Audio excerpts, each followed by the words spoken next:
Hey, sports card fans, it's John, Wade Boggs fan. Hope you're all doing well. Welcome back to another episode of the Vintage 100 Index Hobby Report. And I'm joined once again with my co-host, Mike, Baseball Collector. Mike, how you doing? I'm good, John. How are you? Good. We missed you last month, but I believe that's mainly my fault. I was way behind in updating our data, looking at the calendar, and I reached out to Mike and said, can you record something in the next 5 days? And your schedule, Mike, is just so crazy. So it was reasonable that you had already stuff planned on your schedule. So I did it solo last month, but again, welcome to have you back as the co-host. Thank you. It was way better without me on it. I have to tell you, I don't think I so. watched it. So yeah, let's see if I can add something of value tonight. Let's see. I'm sure you can. We have a couple new things to look at. I always like taking this data and seeing where we can analyze it and all this stuff. So let's get right to it here. All right, so this is the hobby report for February, meaning we're looking at sales data completed in the month of January. And for February, the index was 1,204.57, down from a revised 1238.08 for January, down about 3%. Again, we've been seeing these small little incremental up or down percentages. But one of the things I did new for this month, figuring that we now have 4 full years of data to work with, all of 19, 20, 21, and 22. We're entering 23 here. So I wanted to see, rather than just look at certain points in time, have a trailing 12 months. Where have things been going over the last 12 months and keep that going? And there'll be a graph here that I included as well. But for the last 12 months, going back to the March of 2022, so 12 full months, it's down about 6%. So again, it's that trend that we see here for February has been a general trend over the last 12 months. But I also said, okay, well, let's look at those calendar dates. So in 2019, the index was up about 11%. Then in 2020, you started to see that bubble starting to get a little bit bigger, up about 48%. 2021 was up 53%, but that included the early part of 2021 where it just shot up. And then after a couple months, the shrinking of the bubble, so to speak, but it still ended up at 53%. And then in 2022, it started to pull back now about just under 6%. Does that sort of make sense in terms of what we've been seeing with the data? Yeah, and it's important for people to understand that, like, where was the index actually at the beginning of 2019? Because it's a compounding effect. If you are, let's just say it's at 1,000 and it goes up 47%. Well, now you're at 1,047. So when you make another 50%, that's actually not just 500, it's 700 because it's now at 1,400. You know what I mean? So Yeah. it went up a lot, Yeah. 2019. When you compound those good years on top of one another, Yep. and that's pretty crazy. It actually hurts less on the downside, believe it or not. If you're, Yeah. we were down 5%. And so far down 2.7, but really probably cumulatively, if we were to look at it from the beginning of 22, I bet we're only down 7 instead of you don't add those two numbers together. Right. Right. Yep. And so it's it'd be less on the downside and even more on the upside. It's this weird way that math works. And Yeah. Well, in 2019, I think we started the index. It was around, I want to say it was around 550. Okay. And I think it got to a high of somewhere around 1350, 1370, I think, at that peak in 2021, if memory serves me. We'll see on the graph coming up here. But yes, I was watching something on YouTube where in terms of stock performance, they said if a stock goes down 50% and then it goes back up 25%, you're not down just 25% because you lost it. If something goes down 50%, it then has to go up by 100% for you to be Break back even. at even. Yeah. So the way with percentages works, it's like you said, we're at those highs, and the downside there isn't as significant as what those runs were. Right. Yeah. So yeah, it's good data. It's not surprising that it's down a little bit. I mean, Yeah. this is a trend I think we're going to see for the next little bit. And I think, I don't know, I may have said it last month, or I may have said it in December when you were on, but it's starting to feel back like 2019, which is, I think, when we first started this whole thing. Was we noticed just the beginning of the craziness in 2020, and then the real up and down of 2021, but still up. It's like, okay, are we going to get back to where things were? When are we going to get back to pre-pandemic? And we knew it wasn't going to be back at that same low level, but the performance, I guess, in terms of cards going up, that slow creep of Yeah. generally vintage cards going up, I think we are back at that. We're starting to see we're back at that pre-pandemic level. At least I think so. So Of let's volatility. Yes. Yeah. yeah, You can see it volatility. right Yeah, it's here. a You can yeah. totally see it. Yep. And the more So data we saw points that. we get, sorry, the more data points Yeah. we get, I think that line's just going to stay pretty smooth and probably down a little bit, but it'll kind of slowly curve back up, kind of like it Yeah. was through 2019, early Yeah. 2020. Yeah, we're not going to get to a point where that line gets flat or it gets inverted, because that would mean a huge shift given the trend over these last 4 years of vintage really tanking, and I don't see that at all. So I Right. see that trend line continuing, maybe again coming down a little bit in terms of the angle, or whatever you want to call it, the slope. But I think we're going to be seeing that general trend. So what I did, again, looking at that trailing 12 months, I calculated the trailing 12-month performance of the index, the percentage up or down, and then graphed that as well. So the trailing 12 months is the line you see in blue. And so if you look at it here, back in late 2019, the trailing 12-month average had the return at maybe, I don't know, less than 10%, because there's 50% and then 10%. So 25 to maybe around 8, 10%. Well, Right. that's the end. That's actually the right. Oh, I got you. The first blue dot. Yes. Yeah, the first blue dot. Yep. And then you can see it continuing. So that is the continual trailing 12 months. So as you can see, it follows up here, okay, and it's showing how the index spiked.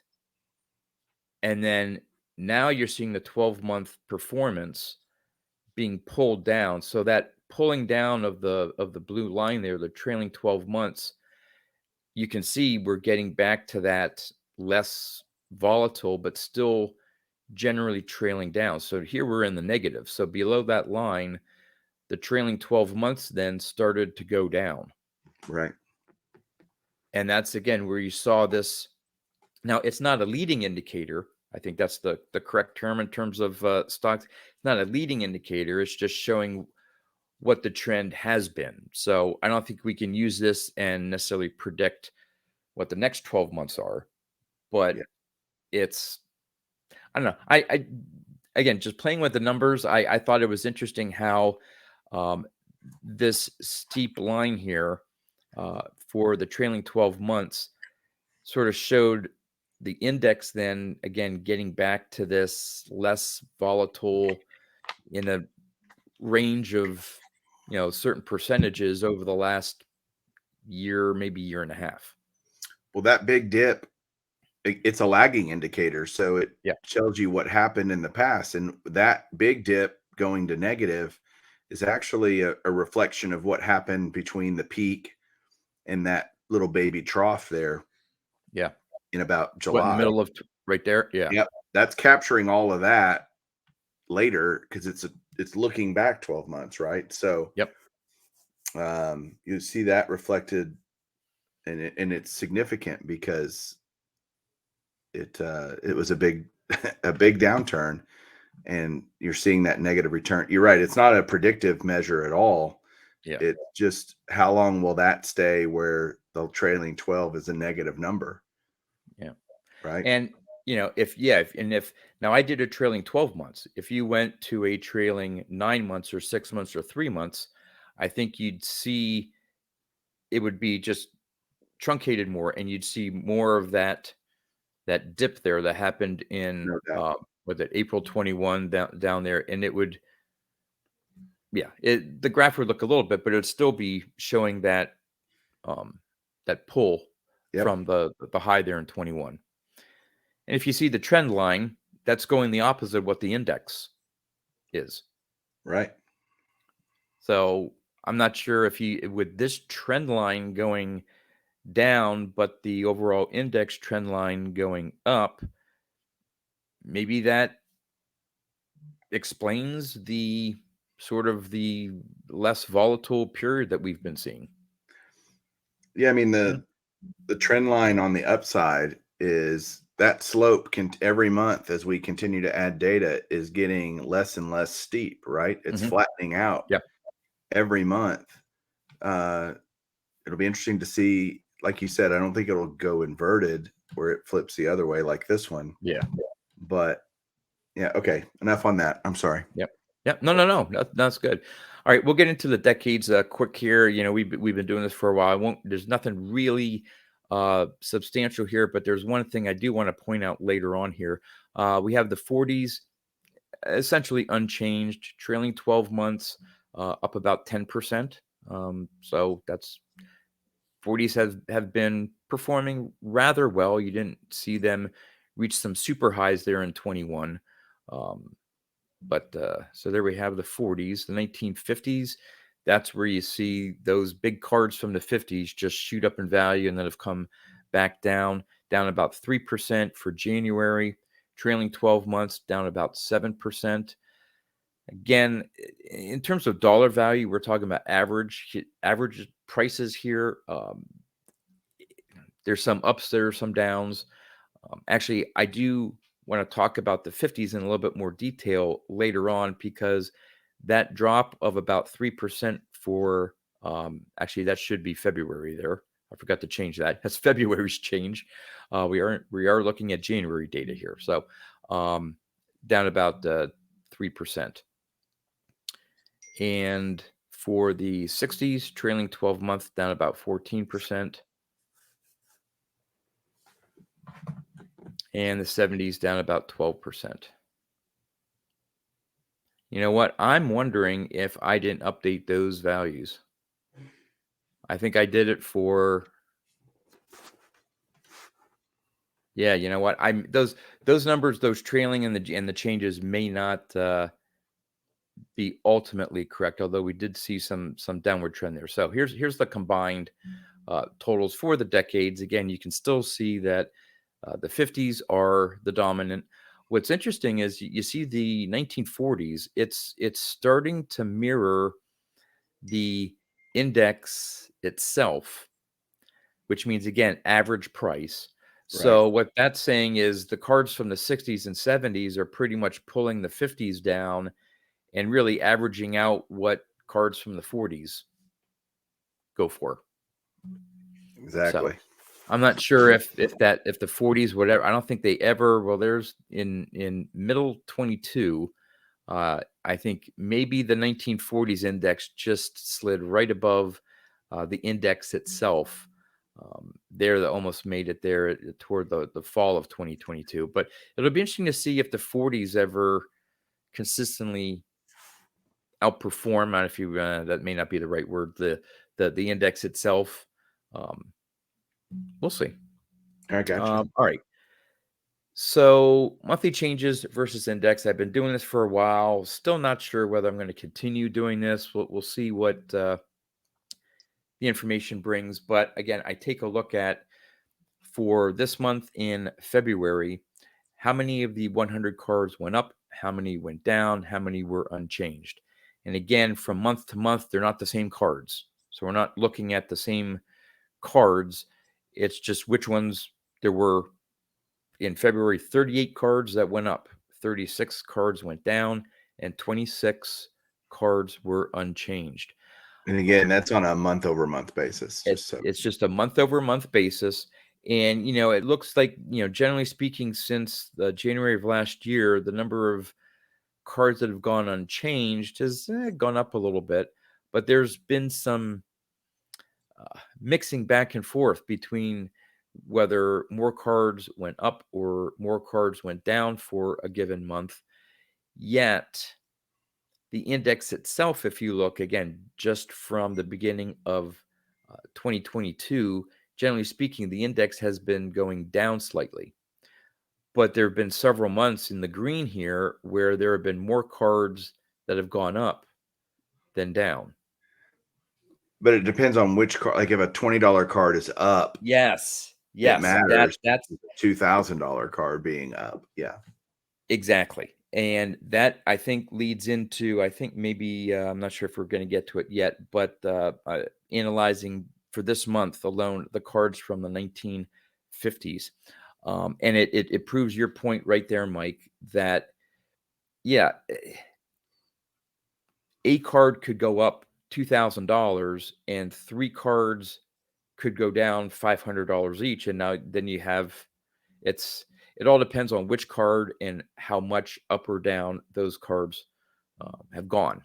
Yeah, this So also is again, only reflecting positive or negative, not the degree to which it's positive or negative either. yes, Right. yes. So this is more of a, and again, each month it could be a different card that is in, one card one month could be in the down number, next month it could be in the up number. Right. So you can't even take it down to a specific card and say, well, here's a trend. But of those 100 cards, I mean, it's basically saying that it's fluid. Within those 100 cards, you have a constant mixture, and depending on the ups or downs of a particular card, it affects the index. So, um, all right, yes, this is the next section we're going to here. So, actually, as I was entering the data for the 50s, started entering. Okay, babe, this card went up. This card went up. This card went up. All right, unchanged. That card went down. I started entering more prices that were higher than January. So I thought, oh, hey, this 50s is going to be doing good this month. Yet it was down 3%. So I'm like, how is it down 3% if I'm adding these cards and they're going up? Yeah, a few went down. And so I guess the point of doing this exercise here and the information here is, think of it from the stock market. Oh, the Dow was up 3% to today or whatever. Within the Dow, you're going to have some stocks that do well and some stocks that don't do well. And there could even be more stocks that went up slightly, but if there were some heavy hitters that their earnings came out or whatever and took a dive, it'll pull the whole index down. Right. So just because a decade may be down for the month doesn't really tell you what's going on inside that decade. So let's take a look here. So there were 11 cards out of the, I think there's 20, 28, 29. There's 28. 28. Yep, 28. Yeah, because there's 7 in the next one. 28 cards from the 50s. So 11 of them were up. So we have the Ernie Banks up $1,500. Killebrew up 170. Hank Aaron up 2,600. Now, again, these are isolated sales. We don't know the condition and all that stuff we've gone over, but just looking at the raw data, Hank Aaron was up 2,600. Al Kaline, Sandy Koufax, the Robinson rookie, Mickey Mantle up $240. All in all, there were 11 cards that were up about $5,300.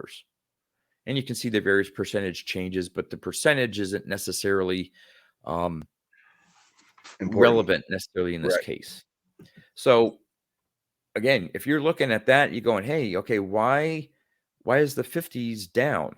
Well, the 50s are down because there were 7 cards that went down, and take a look at the 51 Bowman Mickey Mantle, down $6,000. So that one card negated all the That gain. that one card, the Mickey Mantle, and so we've talked about the 51 Bowman Mickey Mantle, maybe to some extent the 51 Bowman Mays. They're the heavy hitters in this index. For right Yeah. or wrong, we have them included in there. But so again, you're looking at the 50s. What, all 50s cards are going down? Well, no, that's not when we look at the 50s graph.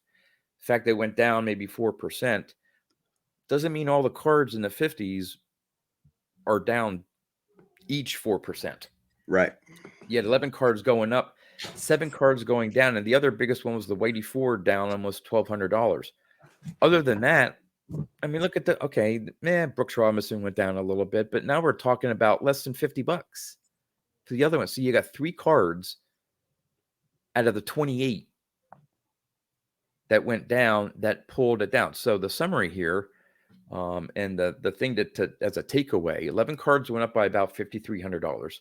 7 cards went down about $7,600. 10 cards went unchanged, either sold for the same price or didn't have a copy sell in that particular grade. Right. The net result was about a 3% decrease. Now, if you assume that that mantle sale that took place in January didn't happen, and basically his card went unchanged, the decade of the 50s would be up by 4%. So a 7% swing just because of that mantle card. Yeah. And that's what happens when you have 600-pound gorillas like the Mantle rookie. And we can't help that that's what it goes for. It's, it kind of is what it is. I think it's cool to look at the data excluding the Mantle to give you maybe, again, that's a unique, very sought after, highly volatile card, right? Mhm. So I like that you looked at the results if you just pulled the mantle or just made it unchanged. I think that's actually the fairest way to do it. And yeah, it's interesting.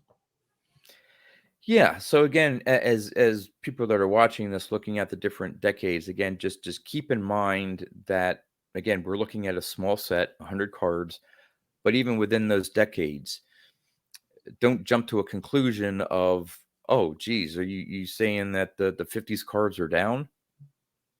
No.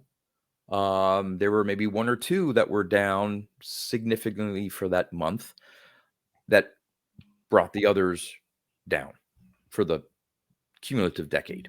So again, just something interesting I noted, and I wanted to just point out here and take a few minutes to go over. So as I did last month, I started looking at to see if there were any cards in the index that reached a new high price since we started entering data from January of 2019. So far, I don't think I've come across a card that has reached a new low. I think every card in the index is higher than it was in 2019. But we had one card in for February, again, January's price, that hit a new high, 4-year high, if you want to call it. And that's the 57 Tops Jim Bunning.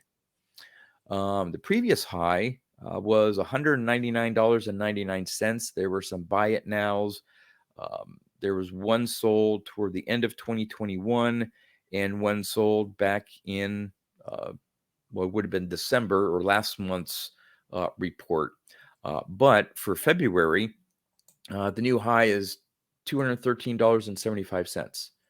So didn't blow through the record high. Well, not record, but 4-year high. But what was interesting is when I entered the data, because this was brought up, I think, early on when we started the index, as well, you should just do an average of all the cards sold in that month. Why are you just using the latest price and whatever? Well, one, it's a lot more work to calculate the averages, and you have to enter in all the data to calculate the average and so on. But if there happens to be the latest sale for a month, and there happens to be 2 cards that sell on that same exact date, I do average those two because there's no way to say, well, we're going to go with this one or that one. So you have two cards selling on the same date, the last sold copies for that month. I will take that average. And in this case, there were 57 Tops Bunnings. Both of them sold on January 11th on eBay. This one was an auction. So this one, again, was above the $199.99. This was 202.50. Here's a Probstein auction. And then the other one was a buy it now for $225. So that's how I got to the average of that 213 I said, which is the new record. So two nicely centered copies. Eye appeal factors into vintage here. But yeah, so we have a new 4-year high for the Jim Bunning rookie card. I think we might start seeing that with cards that were probably underpriced to begin with. A Bunning, maybe some of the 70s and 80s stuff starts hitting new highs because it's $100 and it really should be $200. Yep.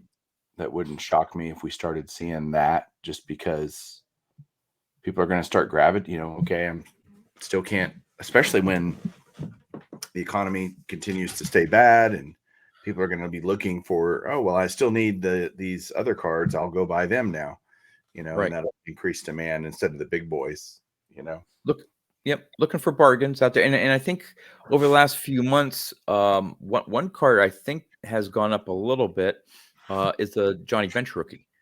I Yeah. think you had pointed that out a few months ago as a, the price for his rookie card was surprising in your eyes. Yeah. Thought it was cheap. Undervalued. Yeah, Yeah. undervalued. I can totally claim that I caused that bump in price on the bench rookie. My problem is I just didn't buy one in time. I haven't bought one yet. So I didn't benefit from the Sage of price. baseball hype. Yeah. Yeah. So yeah, I think again, if people's budgets start getting smaller because of other economic factors, they are going to look for these maybe lesser names, maybe not going after the Mantles, Mays, Aaron's, those higher price cards, and maybe going to that, if you want to call them second tier Hall of Famers. Hey, who do I need that was a really good player? I don't have his rookie card. Oh, well, let me go for Johnny Bench. Let me look for a Joe Morgan. Let me pick up a Jim Bunning, things like that. And you may see some increased demand, which, given supply, may lead to increased prices here. So, yeah, and if you I think think about it's it, that makes sense as a collector, because if you were in that world where you were buying those cards, $200 feels really cheap, comparatively speaking, and you're like, oh man, I'll go buy that, and you don't necessarily. It's so much cheaper that you're like, I'm not even gonna. I'll just buy it for 200. That seems fair. Are you checking comps? Are you going to try to nickel and dime somebody for 10 or $15 or $20? When you're playing in $1,000 comic cards, you're like, yeah, I'll just buy it. I want it. Yep. All right. I think the last thing that we'll go over here, and again, pretty much because we're at that point now where we have 4 years of data. I thought, hey, which cards have performed the best? So I looked at the top 10 cards again, looking at where they were in January of 2019, meaning December of 2018, technically prices. Right. But January of 2019 through February here of 2023. And it's not surprising that of the top 10, now this isn't percentage based, because percentage you could get weird things. You could get the 78 Jack Morris card going up by 100%. Well, okay, it went from $8 to $16. That's so I didn't factor it off the top 10 percentage gains. It's the pure dollar gains. So not surprising. Top 10's made up of 40s and 50s cards. Leading the way is the 51 Bowman Willie Mays, a larger dollar increase actually than the second place Mickey Mantle. So the Willie Mays was up almost $13,000 since January of 19. We got Mickey Mantle rookie coming in at about $9,000 more since the last 4 years.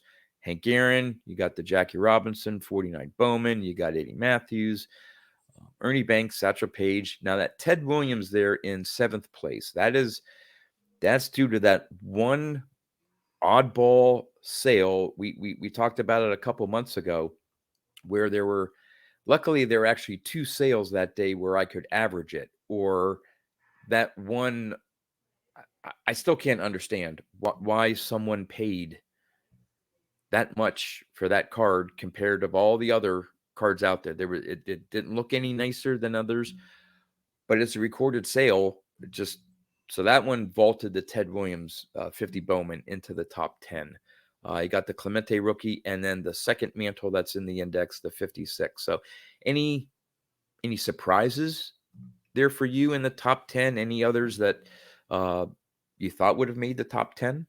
Well, I've thought for years that the Mays rookie was criminally undervalued relative to the mantle, Mm-hmm. and it's finally getting there where it's being appreciated and people are demanding that card and want that card, and it's not surprising that it's gained more than the mantle because the mantle was Mm-hmm. already high, Yeah. right? So Yeah. that's Yeah. kind of the deal there. I'm Yeah. a little bit surprised uh, that we don't see any other Jackie Robinson cards on there because his stuff has just been going nuts. But I guess we only Well, have again, we only have where this index only has his rookie, and we good point. designate that as the 49 Bowman. So we're not seeing his 55 tops, his 54 tops, things like that in the Right. index. Um, I think for me, again, going back to what you said with the Willie Mays and Mickey Mantle, I mean, there was almost a $10,000 gap between the two cards in 2019, and now it's down to about six, less Yeah. than six.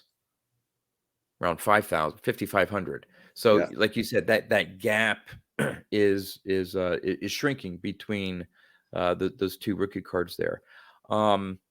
Not surprised at all with the 49 Bowman Satchel Paige. Clemente is always a popular. If anything, I know the Eddie Matthews is it's a high number, isn't it? No, it's not right next. No, it's the last card in the set. That's what it is. Correct. It's the last card in the set. It says rookie, so it's the high number. There are not a lot of PSA 5s that have sold over the last 4 months. So I think that may contribute. That one sale for $10,500 was probably just, hey, one came up, and I forget Somebody's whether it was a buy it now or auction. And they're like, hey, I don't know when I'm going to see another one again, and they jumped on it or whatever. So that one, a slight outlier. I talked about the Williams. Maybe a little surprised at the 54 tops Ernie Banks, although you could say that was a card maybe that was undervalued at $750 4 years ago. And now it's getting its due, not quite up there, obviously, with the Hank Aaron. The K line is not in the top 10 Right. increases. So, I mean, I would think maybe Banks is a little bit more popular than K line in the hobby. So, Yeah, yeah, he's a it's, Cub. again, Sense. yeah.